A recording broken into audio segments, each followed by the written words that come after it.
Part 3, Making Moomin with Me.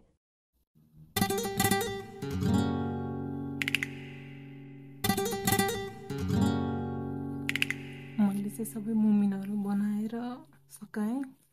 Mumin बाबा, मुमिन आमा, स्नोट मेडनहरूलाई पनि बनाएछ। पेन्ट चाहिँ म पछि लास्टमा गर्छु।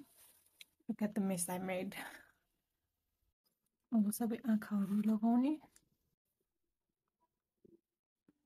I was trying so hard to show you कसरी मैले आँखा राखिरहेको थिएँ, but apparently क्यामेराले त लिएकै रहेनछ।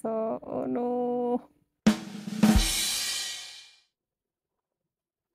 Okay, सबैमा eyes राख्यो. Now eyebrows को turn. Okay, now these are the eyebrows. त्यो चाहिँ एउटा एउटा गरेर सबैमा राख्नु बाँकी अब। I was so tired at this point.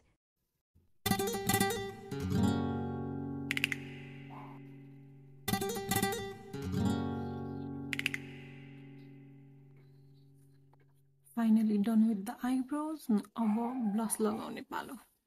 I usually use these soft pastel colors for blush.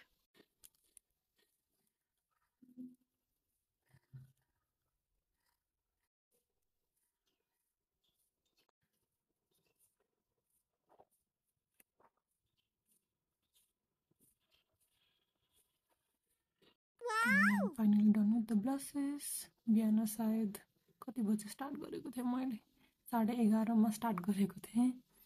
अहिले 4:30 भइसकेको छ। कति घण्टा भयो?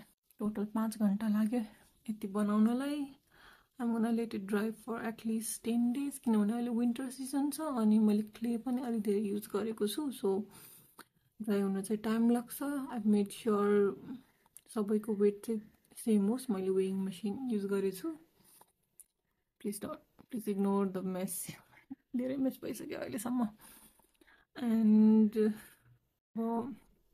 यो सबै कम्प्लिटली ड्राई भइसकेपछि चाहिँ म यसमा कलर गर्छु अनि रेजनहरू लगाउँछु and finally it will be ready. Fingers crossed. अब चाहिँ कुनै क्र्याक नआओस् होपफुल्ली। म पुरानोवाला ब्याच पनि साल्भेज गर्न ट्राई गर्नेवाला छु बट लेट्स सी के हुन्छ। Thanks for watching. बाई।